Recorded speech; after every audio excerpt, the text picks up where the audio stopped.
Sirenes de ataque aéreo tocam em toda a capital. Vladimir Putin anunciou guerra em rede nacional. As chances nesta guerra estão massivamente contra a Ucrânia, mas ela está revidando. A Rússia invadiu a Ucrânia e atacou onde mais dói, o presidente. Sou o alvo número 1 do inimigo. A Rússia é implacável e está pronta para fazer o que for preciso para derrubar o governo ucraniano.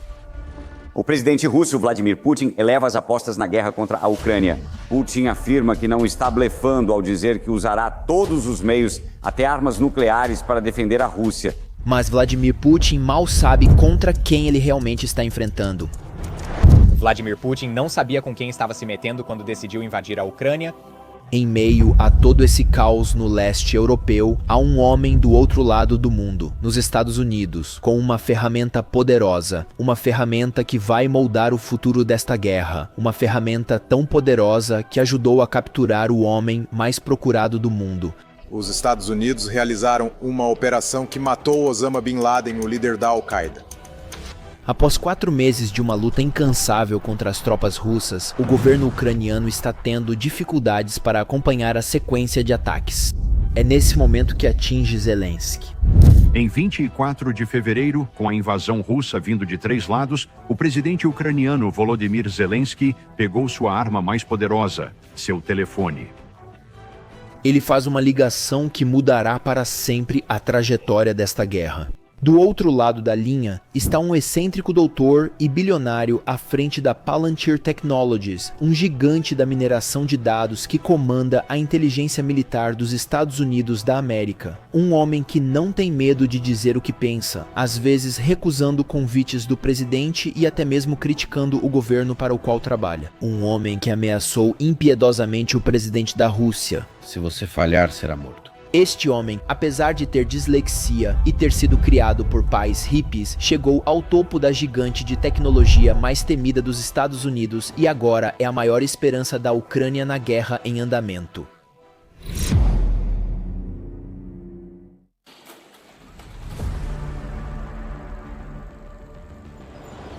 Sua história começa em 2 de outubro de 1967, nas ruas de Nova York, capital global dos bilionários. Roberto e Lia Karp estão no final dos seus 20 anos quando recebem um bebê cheio de energia, Alex Kaidmon Karp. Mal sabem eles que esse pequeno pacote de alegria vai abalar o complexo militar dos Estados Unidos da América. Tínhamos uma estrutura familiar estranha, com minha mãe na pós-graduação e todos sendo artistas. Eles eram fora do padrão, em um ambiente judaico. Minha mãe é negra, nós éramos pró-Israel. Mas tem um pequeno problema. É 1967, o auge da Guerra Fria e do movimento dos direitos civis. Detroit está em chamas em 100 lugares, com 100 quarteirões sob cerco.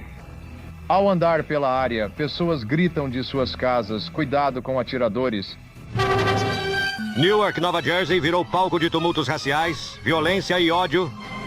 Por 5 dias foi um campo de batalha e um paraíso para saqueadores. Cidadãos negros entraram em confronto com a polícia, a Guarda Nacional e a Polícia Estadual. 24 mortos e 1.200 feridos. O ambiente sociopolítico predominante não favorece as minorias. Assim, todo fim de semana, em vez de shoppings e parques temáticos, eles participam de protestos contra Reagan e atos por direitos trabalhistas. É aqui que ele lentamente forma suas opiniões políticas, que mais tarde moldarão a ideologia de sua vida e o colocarão em conflito com o presidente dos Estados Unidos, Donald J. Trump. Avançando no tempo, eles se mudaram para Filadélfia, onde ele entrou na Central High School. A vida no ensino médio não é nada fácil, graças à sua origem racial, seu comportamento excêntrico e dislexia. Eu teria adorado ser um insider em algum lugar, e no momento em que eu poderia ser um insider, eu penso, droga, eu sou disléxico. Então é como se quando eu era criança eu ficava pensando como isso poderia piorar. Ele passa muito tempo sozinho, e os colegas o acham estranho. Alex Karp não percebe seu estilo de vida diferente e vive da forma mais tranquila possível. Ele se forma na Central High School em 1985 e depois conclui bacharelado na Haverford College, Pensilvânia. Seu pai judeu, no entanto, quer que ele siga uma carreira profissional que lhe garanta sucesso, especialmente no ambiente antissemita atual. Ele entra na Universidade de Stanford e conhece Peter Thiel, que mudará sua vida para sempre. Após Stanford, acabei indo para o exterior, me tornar um acadêmico. E então eu voltei e reencontrei meu amigo, o Peter. Os dois dividem o dormitório simples Crothers, assim como a maioria das aulas, durante o primeiro ano. Mas, apesar de serem amigos próximos, suas visões políticas são completamente opostas. Karp se descreve como socialista e progressista, enquanto Thiel fundou o Stanford Review, que é fortemente libertário. Ele usa esse jornal para combater a agenda liberal da universidade, se colocando contra a administração. Eles passam a maior parte do tempo juntos, discutindo e trocando ideias intensamente. Essas diferenças os aproximam ainda mais. Mal sabem eles que suas visões completamente divergentes os levarão a criar a ferramenta de análise de dados mais poderosa do mundo.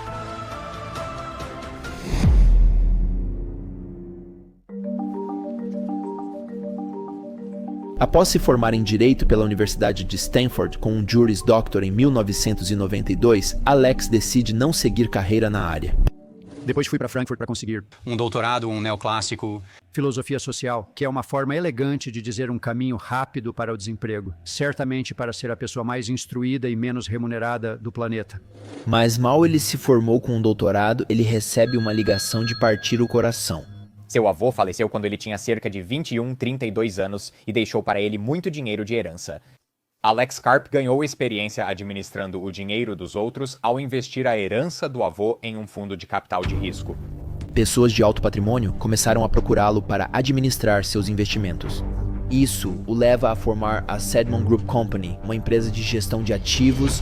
A empresa possibilita que ele conheça figuras influentes da Europa, jantando e jogando golfe com líderes militares e governamentais.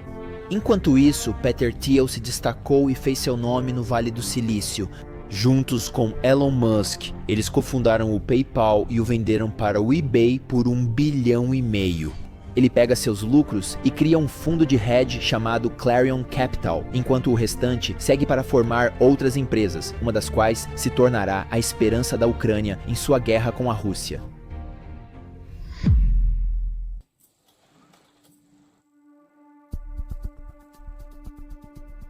O PayPal não foi um sucesso instantâneo como a maioria das pessoas faz você acreditar.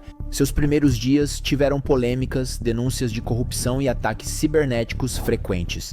A plataforma de pagamentos online perdia mais de $10 milhões em fraudes com cartão de crédito, deixando Visa e Mastercard insatisfeitas. Em um e-mail para Peter Thiel, deixam claro que, se o problema não for resolvido, encerrarão o relacionamento com o PayPal. Se Visa e Mastercard saírem, o PayPal deixará de existir. E essa realidade logo pesa ainda mais para Peter Thiel.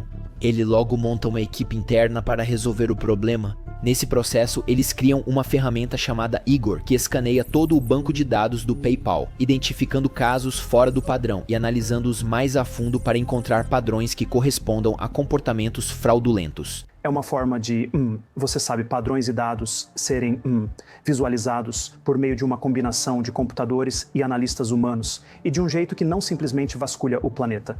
Se houver algo suspeito, então você investiga mais, e nesse sentido é muito menos intrusivo. Depois de meses de noites sem dormir, eles conseguem fechar a brecha com sucesso e o relacionamento deles com a Visa e a Mastercard é restaurado. Mas então, justamente quando tudo parece estar indo bem, o diabo ataca.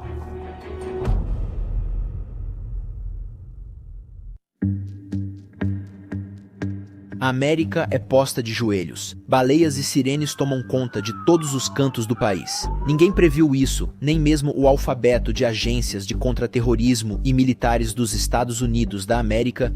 E é nesse momento que Peter Thiel tem uma ideia maluca. Uma ideia que ninguém conseguiu executar. Uma ideia que vai tornar a guerra ao terror mais precisa e exata para antiterrorismo. E se ele usar a tecnologia de detecção de fraudes do PayPal e IGOR para ajudar na segurança nacional? Peter Thiel, inspirado, anda pelos escritórios em Palo Alto, examinando documentos e fazendo ligações. Então ele pega o telefone e liga para 2 de seus amigos da faculdade de Direito de Stanford, Joe Lonsdale e Stephen Cohen. Tive uma ideia maluca, top? Mas, conhecendo bem seus amigos, é como perguntar a lobos famintos se querem um banquete. Eles param tudo para ajudar o velho amigo com uma ideia maluca.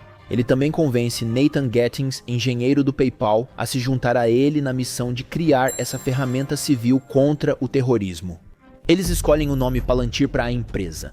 Para quem teve vida social na infância, Palantir vem das pedras de visão Palantiri de O Senhor dos Anéis.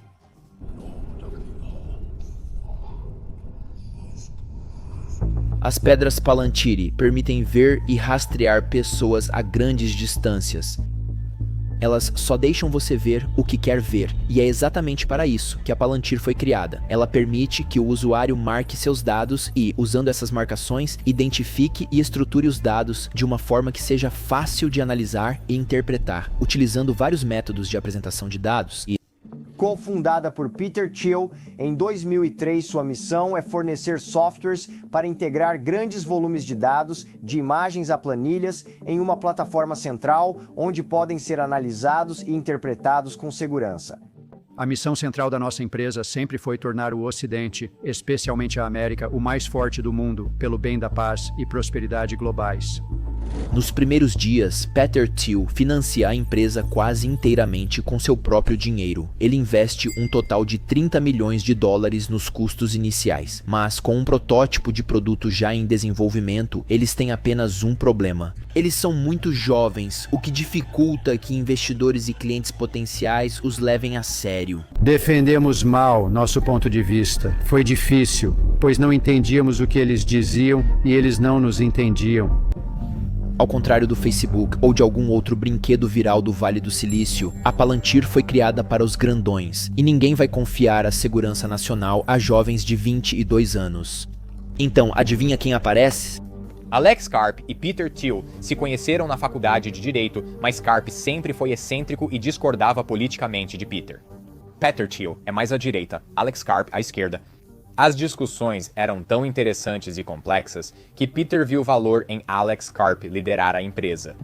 Peter Thiel entende que para sua startup ter sucesso, ele precisa de um Chief Executive Officer com vastas conexões com pessoas de alto patrimônio e chefes seniores de inteligência. Ele precisa de alguém inteligente para intermediar a Palantir e a comunidade de inteligência. E Alex é exatamente o que ele está procurando. Seus cachos castanhos ao estilo Kramer, conexões com a riqueza europeia e doutorado em sociologia mascaram sua inexperiência nos negócios. Mesmo sem nenhuma experiência em tecnologia, ele prova ser uma adição valiosa à equipe. Ele entende problemas complexos rapidamente e os explica com facilidade para não engenheiros. Ele tem um talento especial para identificar pessoas talentosas e rejeitar candidaturas cheias de besteira. Lonsdale e Cohen logo pedem que ele assuma como Chief Executive Officer interino enquanto buscam um Chief Executive Officer permanente. Mas só pode haver um CARP e logo eles desistem da busca. Graças aos CARP, investidores anjo-europeus confiam na Palantir. Os investidores americanos, no entanto, parecem alérgicos à startup.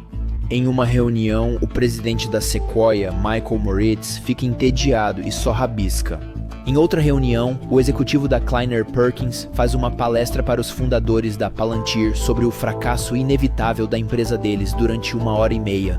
Mal sabem eles que essa startup iniciante vai dominar todas e que eles estão prestes a enfrentar o governo se isso significar sua sobrevivência. Será que essa empresa novata vencerá a guerra?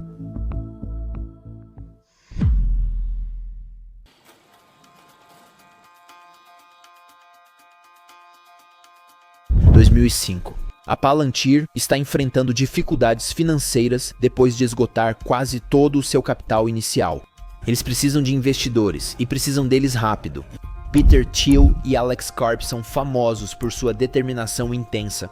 Então eles não vão parar por nada até conseguirem o que querem. E é aí que eles procuram Richard Perle. Richard Perle foi secretário assistente de defesa dos Estados Unidos. Ele tem as conexões tão necessárias com o governo. Um de seus associados próximos, John Poindexter, já está desenvolvendo um programa de mineração de dados tão assustador quanto o nome, Total Information Awareness. Se esse nome soa familiar, é porque após o 11 de setembro ganhou destaque na imprensa. Total Information Awareness foi ideia de John Poindexter, funcionário do governo Reagan, que teve a condenação no escândalo Irã-Contras anulada em recurso. O trabalho dele, semelhante ao da Palantir, é ajudar a localizar gangues terroristas, mas não chega nem perto. Ele trava com frequência, é difícil de usar e os oficiais militares acham complicado. Então ele fica atento quando recebe uma ligação de Richard Pearl sobre esse santo graal do contra-terrorismo. À primeira vista, ele vê Alex e Peter como um bando de jovens arrogantes e os descarta. Ele quer que a Palantir se junte ao programa Total Information Awareness, mas Alex Karp recusa totalmente. Quando conversei com Peter Thiel, fiquei impressionado com o design e as ideias para a interface do usuário. Eram jovens arrogantes, convencidos de que podiam fazer tudo sozinhos. Mas logo ele vai descobrir que eles realmente conseguem fazer tudo. As unidades governamentais de contra-terrorismo trabalhavam isoladamente. Eles escondem suas cartas, competindo para ver quem captura as gangues terroristas primeiro. Essa disputa interna leva ao sucesso do ataque terrorista mais horrendo em solo americano. E o presidente George W. Bush não fica nada satisfeito com isso, então a CIA decide dar uma chance a Palantir usando seu braço de capital de risco, a Inquitel. Eles direcionam um total de 2 milhões para essa startup em dificuldades, e essa ação causa ondas sísmicas em Wall Street, exatamente o que Alex Karp e sua equipe precisavam. Um ex-executivo da Inquitel lembra: o mais impressionante na equipe era o foco que tinham no problema. Como humanos falariam com dados. De 2005 a 2008, a Palantir foi financiada pela CIA, que virou sua principal cliente testando e avaliando o software diretamente. Mas isso não é suficiente para a Palantir, e Alex Karp tem um plano multifacetado para dominar todo o exército dos Estados Unidos, mesmo que isso signifique usar uma porta dos fundos. Ele sabe que o governo é rígido e precisa de motivação para adotar novas tecnologias. Então, o que ele faz? Vai direto para a Toca dos Leões, o exército. O plano é simples. O primeiro passo é introduzir ilegalmente o Palantir como ferramenta gratuita para soldados dispostos, treiná-los e deixá-los divulgar a novidade. Ele oferece incentivos para que usem exclusivamente o software e pede que escrevam teses e descobertas sobre o programa. E fiel ao seu gênio, não demora para que a notícia sobre o Palantir chegue até o Major-General John Toulon. Toulon se impressiona e logo garante fundos para adquirir o software. O outro lado do plano de Alex Karp vai utilizar a opinião pública para pressionar o governo a aceitar seu produto, e se isso falhar, ele vai processar o governo na justiça. Na minha opinião, o mais importante para preservar o Ocidente e seus valores é que as Forças Armadas dos Estados Unidos da América sejam, de longe, as melhores do mundo. No verdadeiro espírito de um megalomaníaco, Alex Karp não se contenta com contratos pontuais. Ele quer tudo, tudo mesmo. Ele quer que a Palantir lidere o fornecimento de software de inteligência do Pentágono no campo de batalha, mas há um problema. Os militares já possuem uma plataforma similar, a DCGSA, e não querem abrir mão dela. Eles dizem que a Palantir não faz o tipo de integração de dados entre as Forças Armadas exigido pelo Pentágono. E é aqui que entra a segunda parte do plano de Alex Karp, a opinião pública. Ele inicia uma guerra total pelo futuro do DCGSA, com 2 grandes trunfos ao seu lado. De um lado está o tenente-general Michael Flynn, futuro chefe da Agência de Inteligência de Defesa. Do outro lado está o deputado Duncan Hunter, um reservista da Marinha da Califórnia, que foi eleito para o Congresso em 2008. Esses dois viram a primeira linha de defesa da Palantir no Tribunal da Opinião Pública, quase discutindo com um general de destaque durante uma audiência no Congresso. Mas nem isso foi suficiente, eles perdem a guerra. Um Alex arrasado se recolhe ao seu escritório em New Hampshire, derrotado e desmoralizado, mas ele aprende uma coisa. O governo não é sua mãe, e às vezes ser um idiota compensa. Então ele decide ser um completo idiota e declarar guerra ao exército, seu maior cliente. Que audácia! O palco da batalha está pronto. Tribunal Federal de Reclamações dos Estados Unidos da América. No azul, Palantir. No vermelho, o exército. Que comece a batalha. O tribunal decide que o exército errou ao não permitir que a empresa competisse pelo contrato DCGSA. A Palantir venceu a licitação para ser a única fornecedora de software de inteligência militar dos Estados Unidos da América. E logo após vencer o processo, Donald J. Trump, que havia recebido financiamento de Peter Thiel, vence a eleição presidencial. De repente, a Palantir agora tem acesso direto aos principais funcionários do governo. Em setembro de 2018, o Institutos Nacionais de Saúde concede à Palantir um contrato de 3 anos por 7 milhões, uma pequena vitória em uma série de licitações bem-sucedidas. Eles continuam e vencem um contrato de 10 anos para o DCGSA no valor de até 876 milhões de dólares. O software proprietário deles também é usado para rastrear dados nacionais da Covid-19. A notícia desse software de mineração de dados fácil de usar se espalha rapidamente. Agora, eles já têm seu primeiro cliente civil, o John Pierpont Morgan, que soube do sucesso do software por meio das autoridades locais enquanto tentava rastrear fraudadores. Eles rapidamente se expandem para Nova York, abrindo um escritório com o tema do Batman, de acordo com o estilo excêntrico de Alex Karp. As empresas começam a fazer fila no escritório da Palantir, o futuro é promissor, eles estão ganhando muito dinheiro. Mas quem brinca com fogo acaba se queimando. Em breve, Alex Karp enfrentará as consequências. Esse filósofo excêntrico vai sobreviver à turbulência que se aproxima? –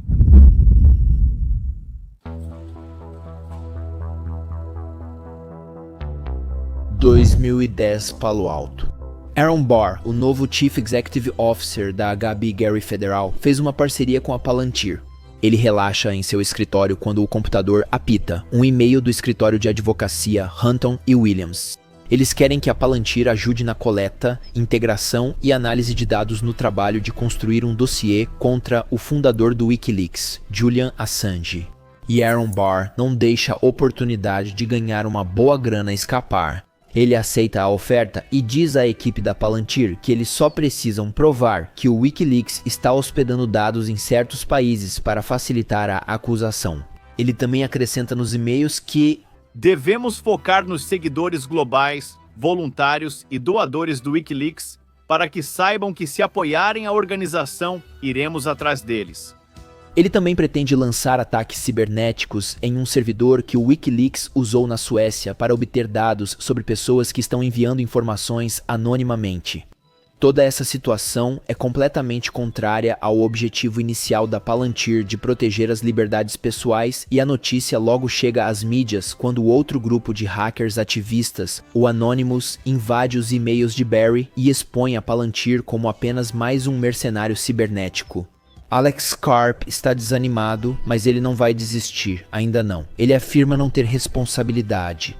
Ele diz que eles têm uma hierarquia horizontal na Palantir e que os funcionários podem agir por vontade própria, mas a pressão do público e dos investidores o leva a agir de acordo. A Palantir encerra todos os negócios com a empresa de bares, afasta os funcionários envolvidos e emite um comunicado pedindo desculpas para organizações progressistas por qualquer envolvimento que tenhamos tido nesses assuntos. E é aqui que começam os problemas da Palantir. A mídia entra em frenesi. As pessoas estão indo às ruas para protestar contra a Palantir. Atrás de mim, há manifestantes protestando contra a Palantir por temerem que ela crie um registro de muçulmanos. Os manifestantes dizem que é uma enorme empresa secreta de tecnologia de espionagem dos Estados Unidos da América fundada por Peter Thiel, que apoia Trump. O nome Palantir, que era bonitinho há 2 décadas, agora é sinônimo do diabo. Eles acreditam que a Palantir está sendo usada para rastrear e deportar imigrantes indocumentados nos Estados Unidos da América, e as declarações anteriores de Karp não ajudam em nada o seu caso. Isso é só uma pequena parte do nosso trabalho. Encontrar pessoas em nosso país que estão indocumentadas. Mas é uma questão legítima e complexa. Minha posição pessoal é que reconhecemos essa complexidade As pessoas que protestam, a quem respeito, também deveriam reconhecer essa complexidade. E tudo isso está acontecendo justamente quando eles estão prestes a abrir o capital.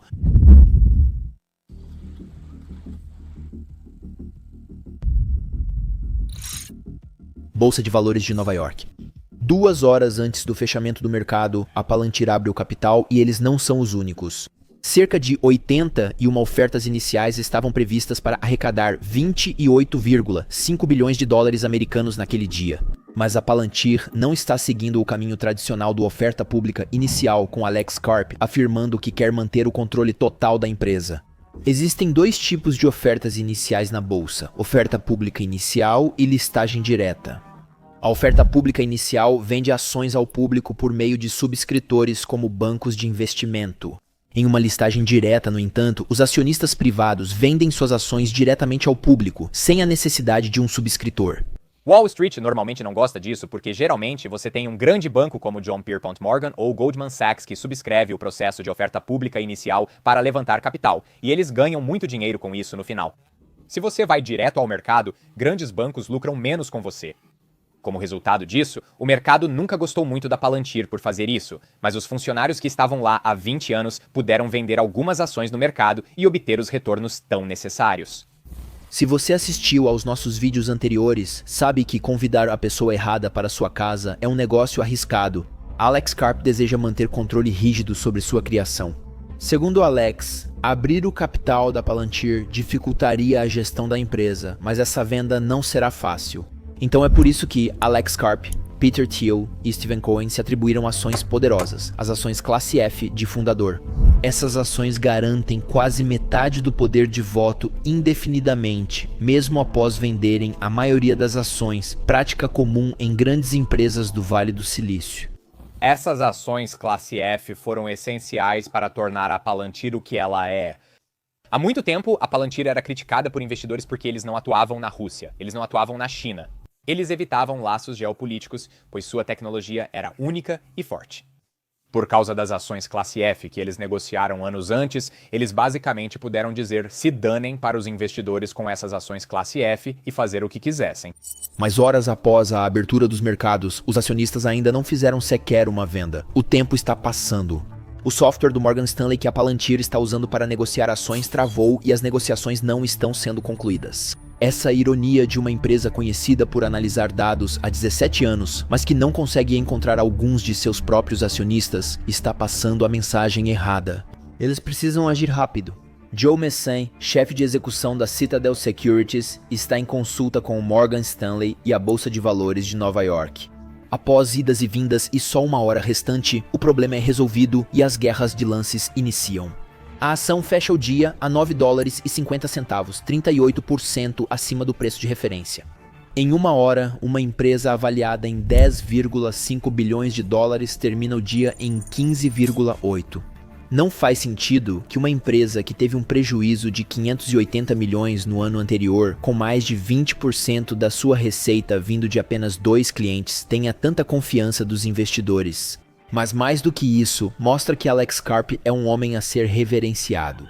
E em breve ele vai liberar o Kraken na Rússia. Então Alex Karp desempenha um papel muito maior do que as pessoas pensam quando se trata da guerra entre Rússia e Ucrânia.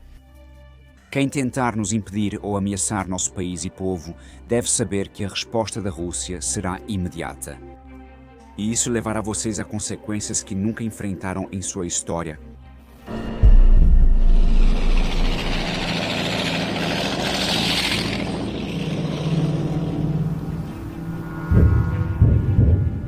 Ataques aéreos russos e o início de uma invasão terrestre a partir da frente norte vinda de Belarus em direção a Kiev. A invasão terrestre em Kharkiv, Crimeia e Donbass, e os aposentos presidenciais estão sob ataque. Forças especiais correm até o presidente, que relaxa com a família após o jantar. Eles rapidamente entregam a ele um colete à prova de balas e rifles de assalto para seus assessores enquanto seguem para o bunker. Tiros, pneus cantando, comandos aleatórios, passos pesados em rápida sucessão enquanto tocam o chão com vidros se quebrando de todas as direções. Não é uma noite normal para o presidente Zelensky, e Putin não vai parar tão cedo. Ele acredita que o governo da Ucrânia é comandado por neonazistas, sob controle ocidental, e não vai medir esforços para proteger os territórios da Rússia. Zelensky precisa agir rápido se quiser vencer esta guerra. Zelensky decreta lei marcial e ordena mobilização geral na Ucrânia. Sirenes de ataque aéreo tocaram na capital.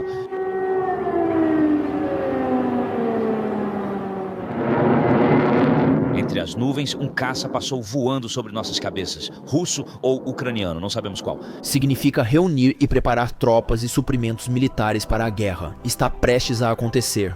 Davi contra Golias. Assim como ele, Zelensky vai encontrar sua funda especial. Os russos estão avançando rapidamente, tomando grandes territórios. Eles tomaram Kherson, Mariupol e avançam para Donbas. A estratégia da Rússia é uma só: enfraquecer seus inimigos até que se rendam, atacando funções vitais. No topo da lista está a rede de energia, que teve o fornecimento cortado no inverno. Os ucranianos terão que suportar o inverno sem energia elétrica. Em segundo lugar, desestabilize o governo e cause conflitos internos.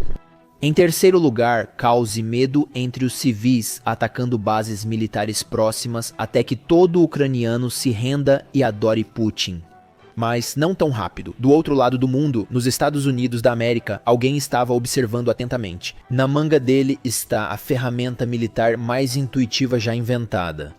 Para Zelensky render-se é aceitar o massacre dos ucranianos, sem recuar nem se render. É a única solução. Um amigo na necessidade é verdadeiro. Então, o que Zelensky faz? Liga para um homem. Em um momento em que o mundo inteiro está assustado com Putin, esse homem atende a ligação em solidariedade e diz: Espere, presidente Zelensky, eu estou indo. Ele embarca no primeiro voo para Kiev, Ucrânia. Ele foi o primeiro Chief Executive Officer a viajar para a Ucrânia no último ano, durante esse período horrível para o povo ucraniano, e realmente colocou seu patriotismo em primeiro lugar, antes mesmo de muitos outros Chief Executive Officers pensarem nisso. Ele acredita que a oportunidade só aparece uma vez. Em sua pasta, há um plano mestre guardado em seu computador criptografado. Missão: Operação Derrubar o Kremlin. Ele basicamente apertou a mão dele e prometeu que todo o software da Palantir aplicável no campo de batalha para a Ucrânia seria fornecido a eles de graça. O governo ucraniano agiliza leis para permitir a implantação da Palantir nas forças armadas. Agora é a hora de provar que a Palantir não é apenas mais um brinquedo para os grandões. Eles logo ajustam o sistema para rastrear e mirar as linhas de frente inimigas com a Palantir. A Ucrânia agora enxerga claramente o exército russo, sabe onde está, para onde vai e seu próximo alvo. Tempo para atacar e tipo de armamento. Enquanto a Rússia segue para a Ucrânia às cegas, o presidente Zelensky sabe o que Putin tomou no café da manhã e o que ele vai jantar. Dizem que as guerras do futuro não serão travadas no solo, mas em mundos virtuais, e a guerra entre Rússia e Ucrânia é apenas o terreno fértil para essa nova realidade. A Palantir não está apenas trabalhando com as forças ucranianas, mas também apoiando o reassentamento de refugiados ucranianos, incluindo 110 mil no Reino Unido. Esse software proprietário provou seu valor, seu peso em ouro. Com Putin violando leis humanitárias internacionais, a Palantir também está ajudando a Ucrânia a processar dados sobre crimes de guerra, e quando terminarem, não há como saber quanto tempo levará para Putin e seus comparsas se recuperarem. O palco está montado. O futuro da guerra?